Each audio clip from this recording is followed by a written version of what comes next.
Hi, folks. Ryan Honeyman here from Lift Economy. Many folks have come to us over the last 10 years and asked, how do I get more involved in creating an economy that works for the benefit of all life? They also ask, what skills and experiences do I need to help make this transition? So 3 years ago, we created something called the Next Economy MBA to help address this and similar questions. Lift Economy's Next Economy MBA is an online course that's designed for entrepreneurs, aspiring entrepreneurs, students, recent graduates, employees, and folks who want to learn more about transformational next economy strategies and businesses. Join the growing alumni network of nearly 250 alumni who've gone through this program and learned essential skills and hopefully built lifelong relationships for catalyzing businesses in the emergent and regenerative economy. So we encourage you to check out our course. You can go to lifteconomy.com/MBA. The next course, Cohort 7, starts on September 21st, 2021. So once again, go to www.lifteconomy.com/MBA. And now, on with the show.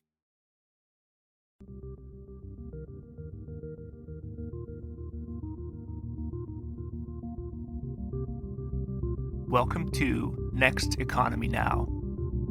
The goal of this podcast series is to highlight the leaders who are taking a regenerative, bioregional, equitable, democratic, racially just, and whole systems approach to creating the new economy.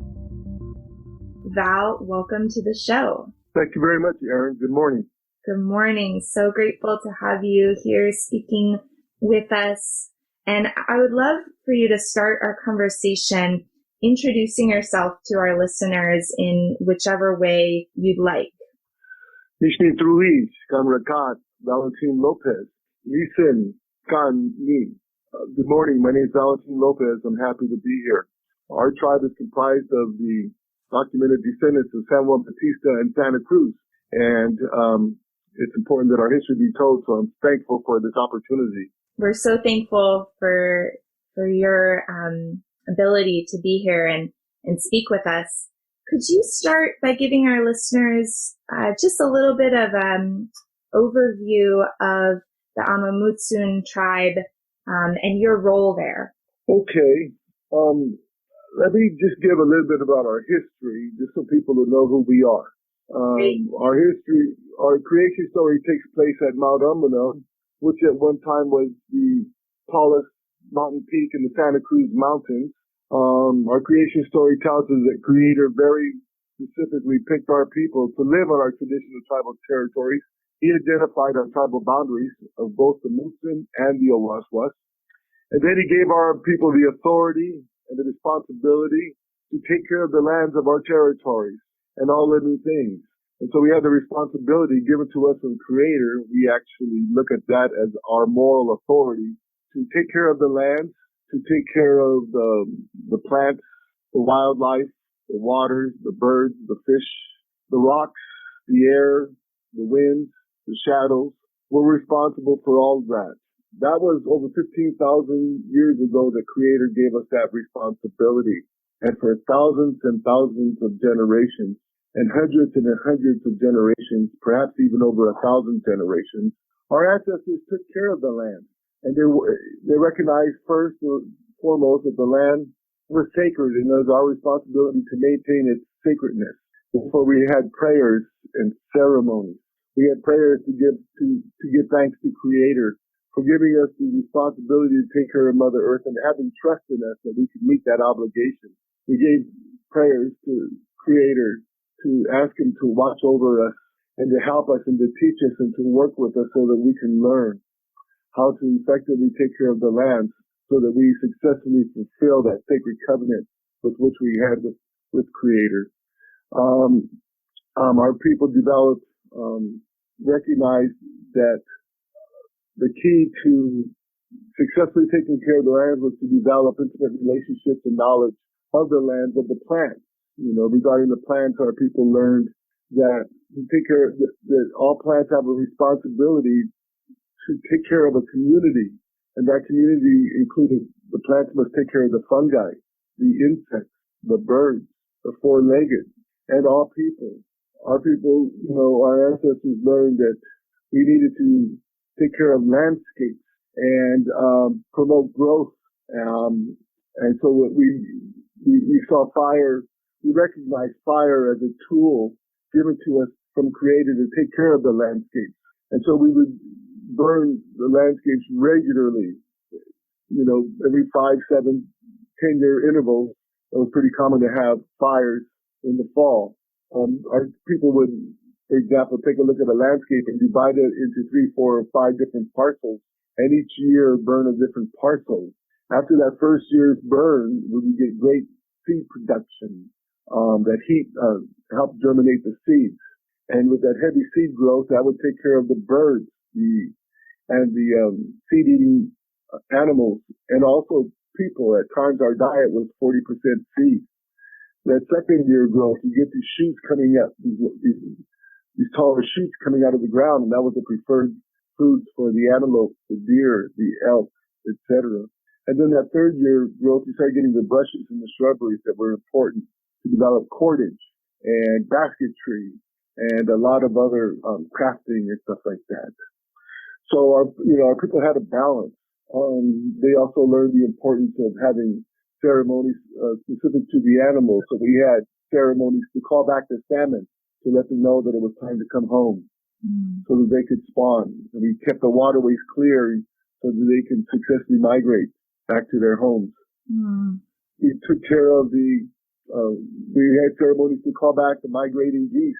I said earlier that we took care of the plants that to provide for a community. Well, a lot of those grasslands where the geese would come, we wanted to make sure that there was a lot of insects and stuff. Because whenever the geese would come in, they had flown thousands of miles and they still had thousands of miles to go. So they had to get their straits back quickly. And so we made sure that whenever the geese would come in, that there'd be plenty of insects for them to eat up so that they can get nourished, as well as the seeds and the grass, so that they could quickly get their straits back and successfully continue their journey. The flocks that would come in, they'd be coming in flocks of, there'd be hundreds of thousands of geese. Some people estimated well over 1 million geese would be coming in at a time. And they said whenever they would take flight, it would turn day into night. There was that many geese. Our people learned to have ceremonies for bear. Our bears did not hibernate. We provided sure that there was plenty of resources for them year round, so they did not have to hibernate. And also our climate, our mild climate, made that possible. Then came the brutal times of colonization, and we were brutally colonized by 3 consecutive periods: the missions and the Spanish period, the Mexican period, and then the American and California period. All 3 of those periods, the people fought to destroy and dominate our culture, our spirituality, our environment, and our humanity. Those periods lasted for well over 100 years, and in some cases, well over 150 years.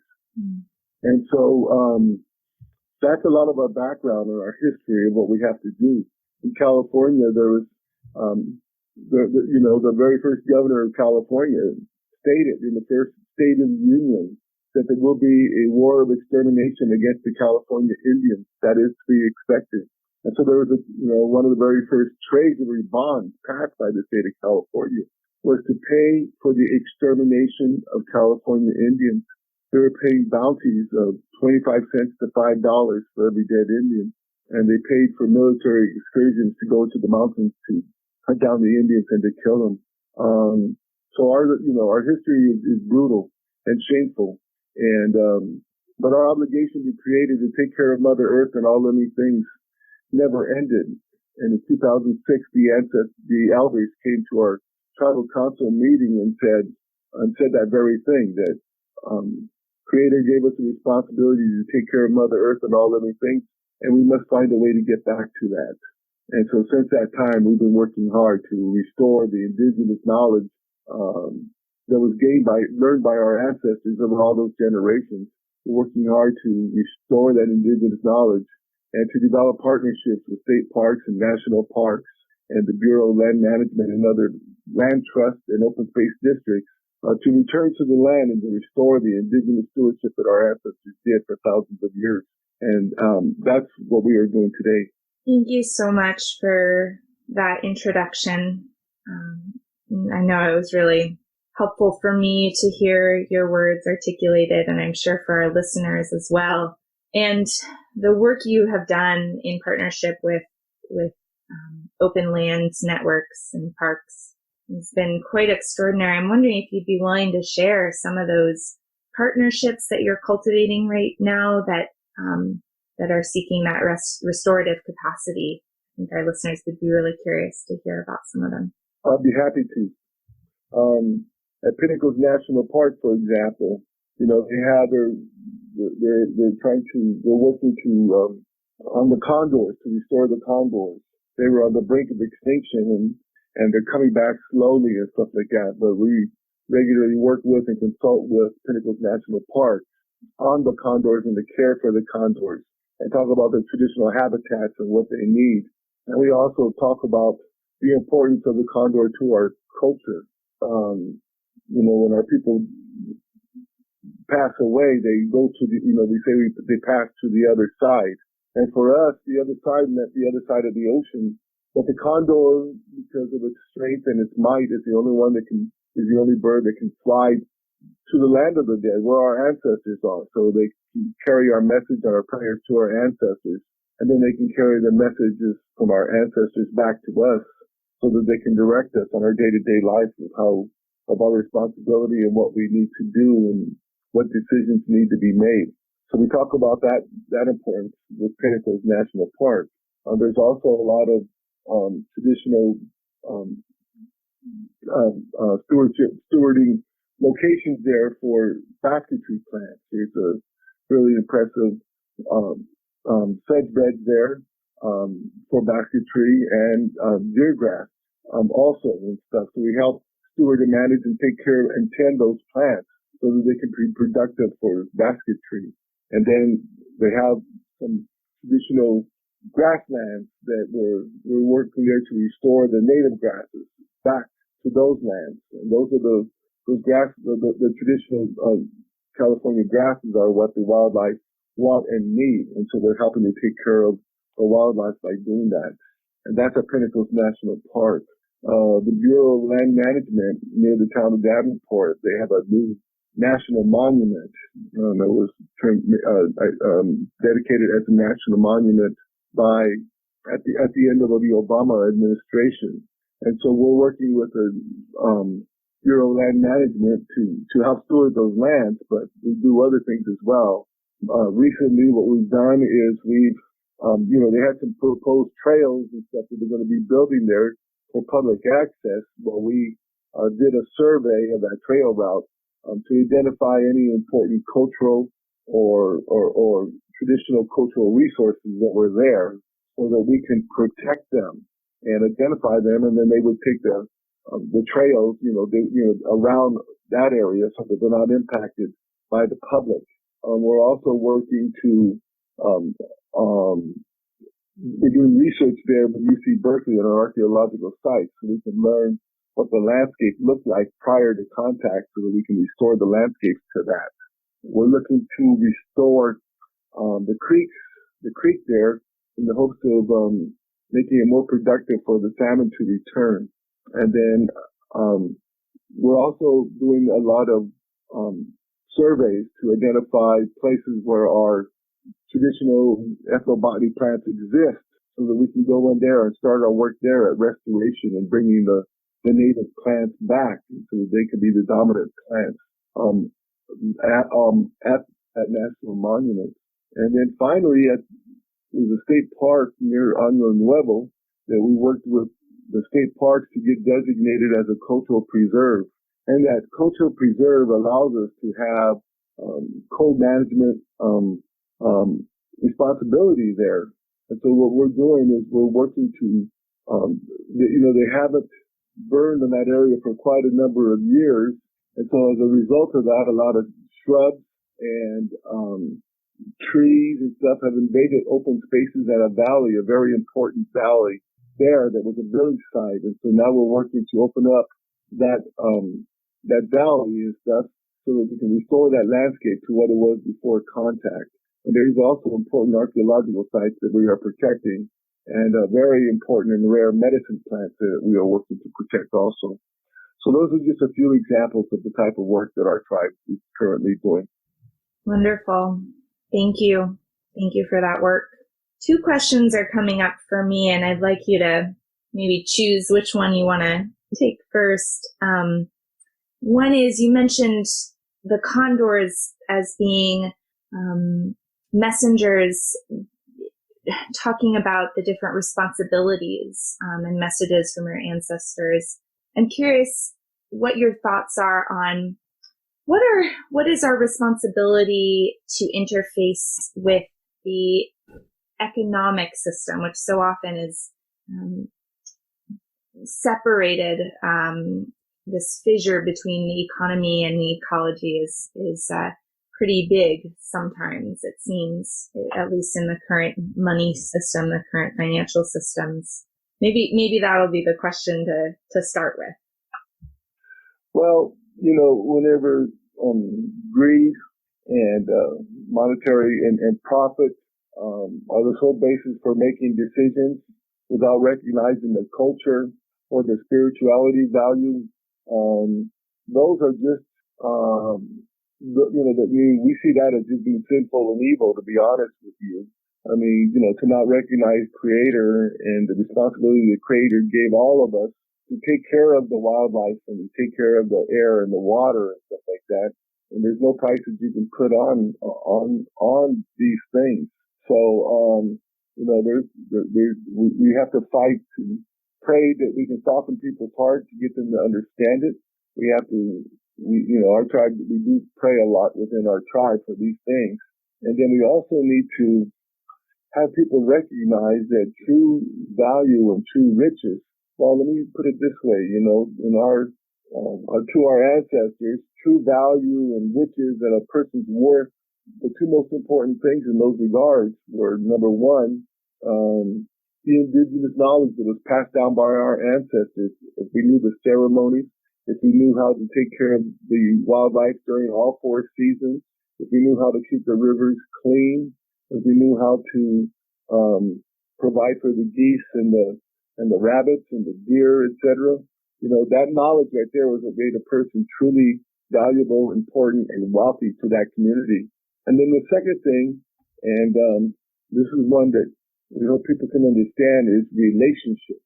Whenever we talk about Mother Earth is a relative, and so we have to have a relationship with Mother Earth. We have to have a relationship with our other relatives, whether they be the beavers, which are all gone, or just about all gone, the deer, the elk, the bear, which are all gone. We need to restore those relationships and to bring them back and to recognize the importance and value that they give to our world. We look at, when we read the Bible, we see that the Bible says that God gave man the dominion over the earth.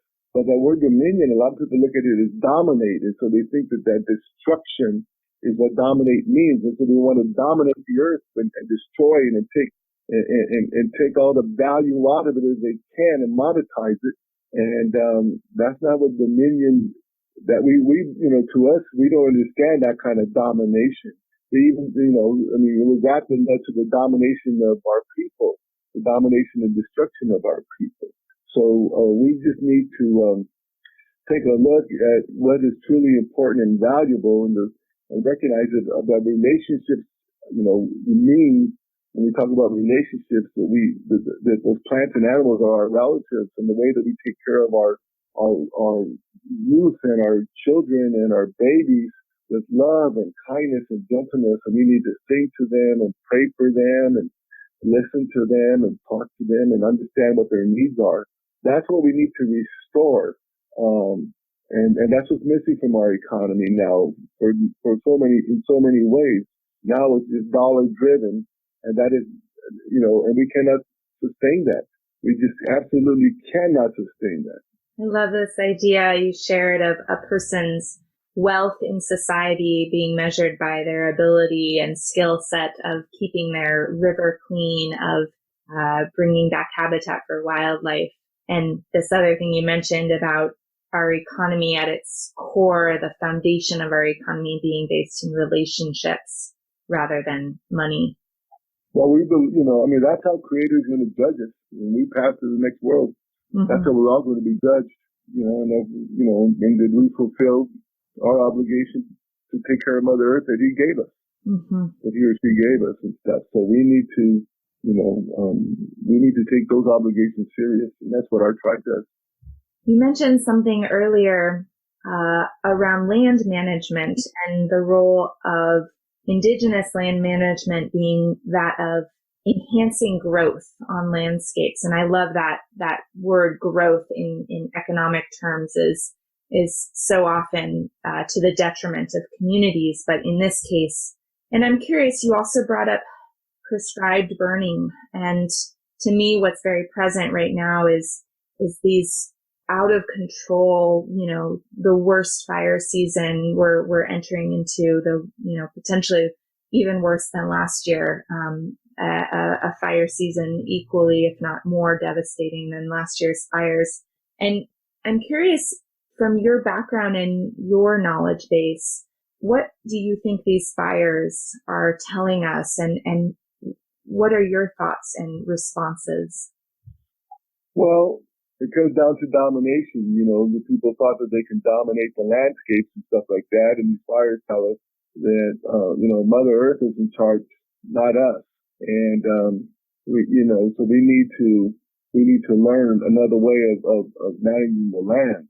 Whenever the first explorers came to California, they all marveled at the landscapes. They looked at the settings and stuff like that, and they saw wide open areas, and they didn't see tremendous buildup of growth like you see now. There's just nothing but a bunch of dead fuel just waiting to burn. Our people manage the landscapes to keep it clean and stuff like that, so that and by using fire and stuff like that, and the fire, when it's used with low intensity, it creeps along slowly.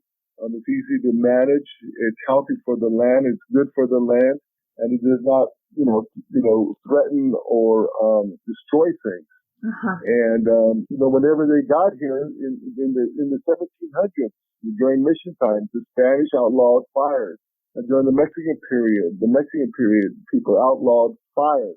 And the California period, they outlawed the use of fire by tribes and such, and then they looked at wildlife as, people look at, wildlands, as something that's beautiful, that's wild. That, we got bears living in there. We got all this wild, all these animals living in there, but they don't want that. That wildland does not provide for their food. It doesn't provide for their safety or their protection. It doesn't provide for them at all. We need to manage the lands and the landscapes so that it benefits the wildlife.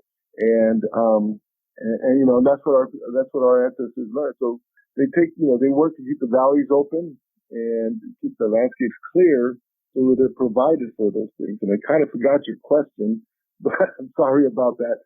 But that right there is what we need to do.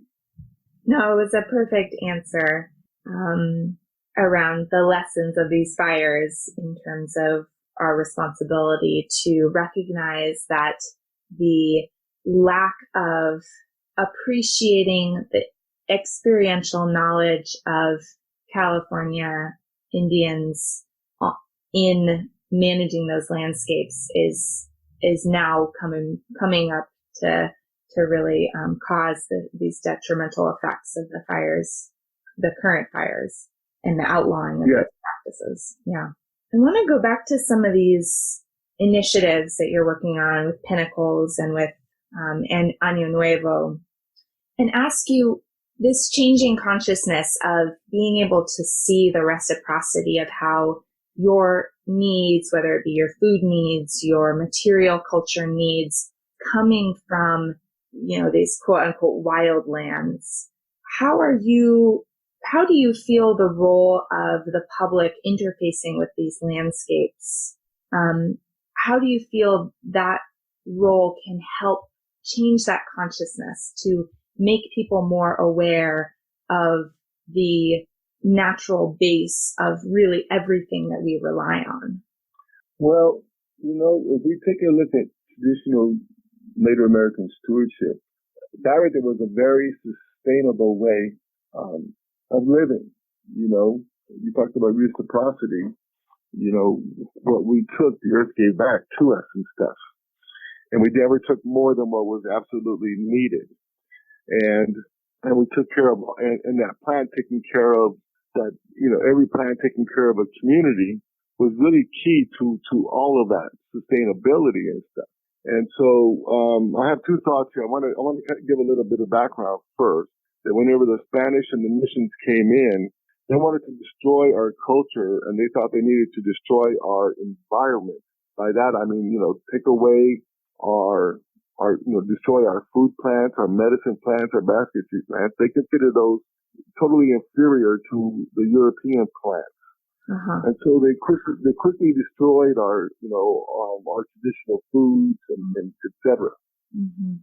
And, we have 8 kinds of California Indian potatoes. We have Indian carrots, Indian celery, Indian onions. We have all kinds of, we have all the foods that we possibly could use. And they're gone. And so a big part of our effort today is to restore our traditional foods.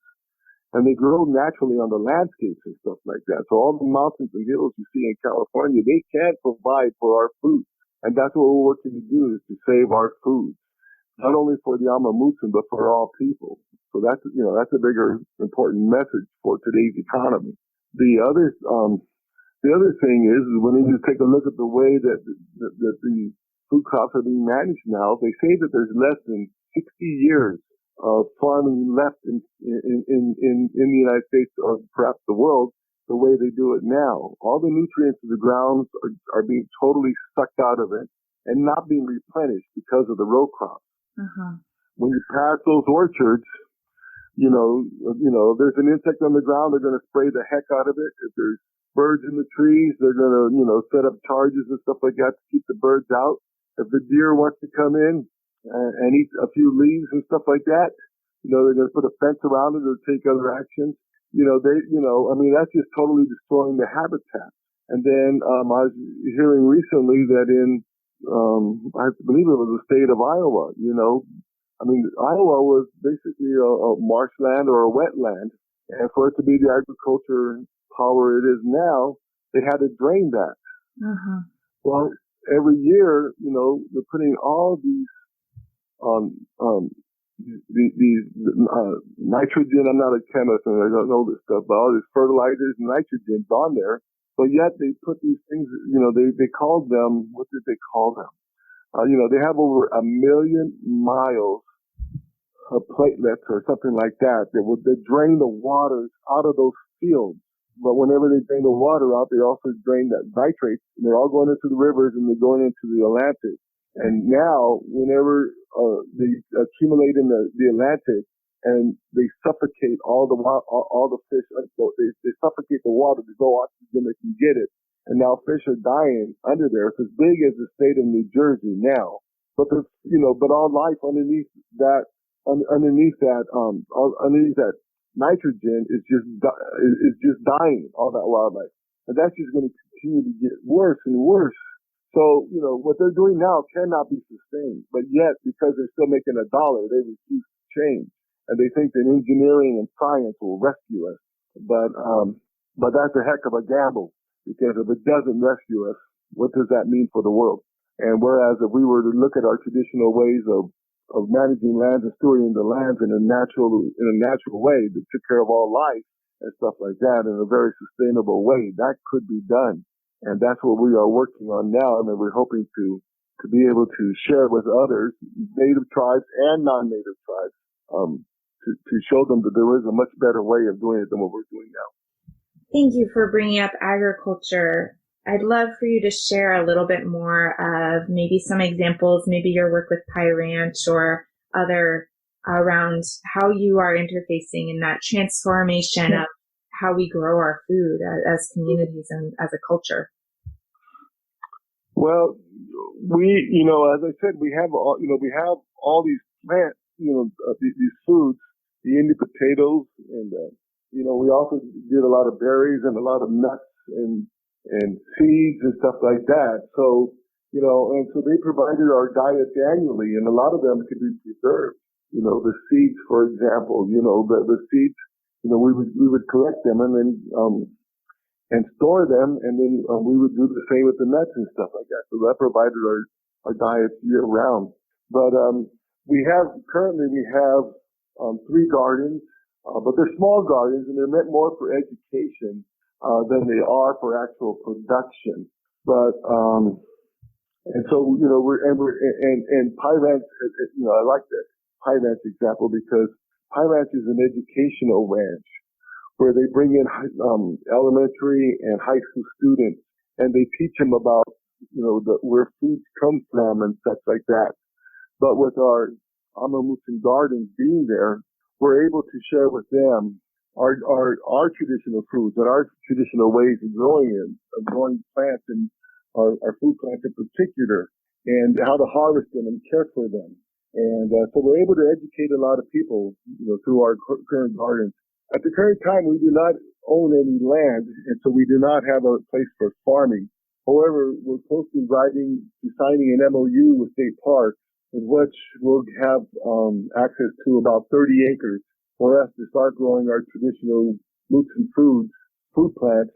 And those are there. We will use that right there to develop seeds for planting elsewhere, but also to provide the foods for our tribe, as we hope to start incorporating a lot of our food plants back into our diets of today. And then any excess and stuff like that, we will share with other tribes and the public as well. And we hope that that's just a start. And then we have our eyes on a couple other properties where we can, have access to grow our plants on a larger scale in the 25 to 50 acre size, for example. So we're still in the beginning stages of restoring our traditional knowledge that I talked about. We're not there yet, but we are making good strides, and we work with a lot of important partners who are able to help us, including other tribes.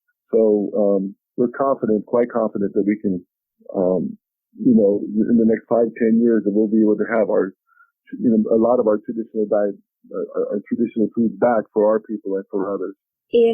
Because a lot of our listeners are very keen on supporting regenerative agriculture, financially, or even with their resources, their time, their skills, talk a little bit more about the vision of bringing back those important foods in the next 5 to 10 years, and scaling so that you can be more of a production farm. And are there resources that you could use that could accelerate that return of those foods, cultural foods, to your people, as well as restoring that knowledge base? Well, our tribe is very poor. The majority of our people live at or below poverty. And so currently, all of our effort is supported by grants that we write and stuff like that. And so, several years ago, we were able to have our stewards. We have, approximately 10 stewards at different times working on the land. They work 5 weeks and then 7 weeks and then 9 weeks. And this year we'll probably have about 13, 14 weeks of work. So we're expanding that way, but we hope to be able to have our stewards work on the land year round. And the other thing we're doing is we work with the UC Santa Cruz Arboretum. And what we do there is we're trying to get a lot of seeds, we grow the plants and collect the seeds so that whenever we do get access to land and stuff like that, that we have seeds ready for planting and stuff. And we don't want to use the word agriculture, and that's just simply a tribal preference there. But for us, it's just traditional land management where you manage the land. So like whenever we collect seeds, we don't just go out there and try and collect every seed on that plant. We'll go out there and we'll give the plant a little shake, and a lot of seeds fall, on the ground, but that provides for next year's growth. And then we'll collect the seeds that remain on that. And like when we collect acorns, acorns drop twice a year, and and about 4 to 6 weeks apart. But that first crop that drops, we do not collect that. That's for the wildlife. And then the second dropping of the acorn is when we go out and collect. That's for us. So there's just a lot of ways that we and that first drop of acorns also provides future growth as well. So it's just in recognizing it in its natural way of how it grows and what it needs. What we have, if people went to our website, Amah Mutsun landtrust.org, they would see an area there where they can sign up to be a volunteer. And so whenever we go work in the field, when we go work on the landscape, rather, on our plants or our gardens and stuff like that, we contact the people on our volunteer list, and then they come out and help us. And so, and all of our work days call them work and learn days, because, we'll work, 3-4 hours, and then we have an education period for 1 to 2 hours to talk to them about traditional ecological knowledge and traditions and techniques and culture. And so we do a lot of of education as well. And our volunteer days are very well attended, and we're thankful for that. We, because we live on grants and stuff like that, we are developing. We need to, we're not. It's difficult for us to ask for financial assistance. That's just something that we, as a tribe, have always had a hard time doing, and we're trying to learn how to do that. And we, over time, we'll get better at that. But if people would like to help us, that would be appreciated. Thank you for braving that ask. It's an important piece of the puzzle, and I know the capacity to do that is something that can always is always needed. I appreciate too your kind of redefining the production of nourishment as just a part of this whole. It's a part of a holistic vision of land management. And even it called to mind a redefinition of what work can look like in the future. Do you have any thoughts on that, or your vision for certainly employment, work, activities for your tribal members and beyond? Well, there's a lot of interest within our tribe. I know that we had a 2-week youth camp this summer out on the landscape, and we take them out there and we teach a lot about our culture, our spirituality, our traditions, but we also take them to the lands and have them work alongside our stewards. And then we put some fun in there also for them. But we have a waiting list for our stewards, people who want to work as our stewards now. We have, this year we developed an intern program for high school and college students, so that, because they'll go out on the lands and stuff like that. They don't know about our land trust, and they go get their degrees, and then they just, find work away from the tribe. And we want them to know that whatever they get their degrees in, we can use that with our tribe and with our land trust. And so we want to bring them back that way. But it is our vision to become, to teach other tribes about about the traditional ways and stuff like that, and give them a place to come to work and learn, so they can take it home to their tribal areas, and to train other people interested in managing landscapes. I mean, open space districts, land trusts, state parks, and stuff like that. They need to do the same thing, and it's working really well. A good example of that is there is a organization that we belong to. It's called the Santa Cruz Mountain Stewardship Network, and that's comprised of 21 organizations, and a lot of them, and those are the landowners, like state parks, Mid-Peninsula Open Space District, Bureau of Land Management, Land Trust, and even Big Creek Lumber is a member of that network. But whenever we got together, what we, talked about is stewardship, and to a lot of these there's a lot of money given for land acquisition by people in philanthropy. They gave a lot of money for land acquisition, but they did not give money for stewardship.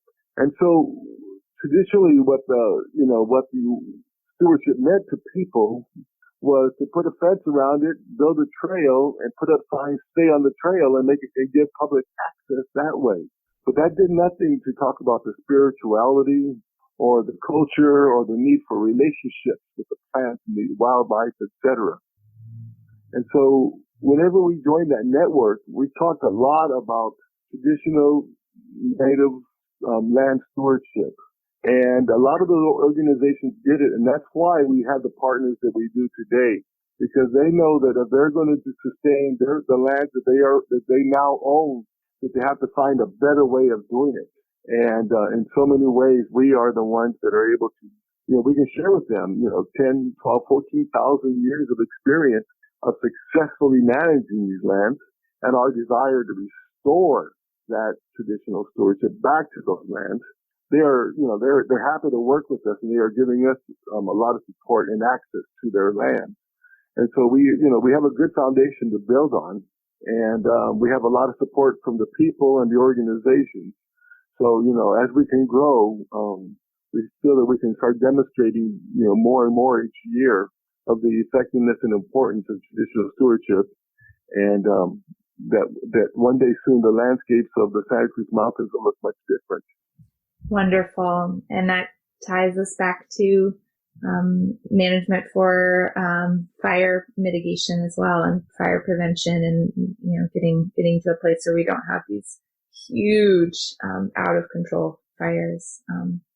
Well, I know that we didn't get to everything in this brief conversation, and I look forward to having many more conversations about stewardship and about how we can weave more of that stewardship into our economic activities and into our recreation and our communities. And I'm just so appreciative, so grateful for all the work that you've done to really raise the awareness on such resources. You do so much on such little resources to really bring this into the consciousness and mainstream consciousness. And I'm so grateful for all that you do. Is there anything else that you'd like to share with our listeners, before we come to a close? No, we invite them to take a look at our website, amahmutsunlandtrust.org, and to get to know who we are and to contact us if they'd like to be part of what we're doing. We'd be more than happy to welcome them.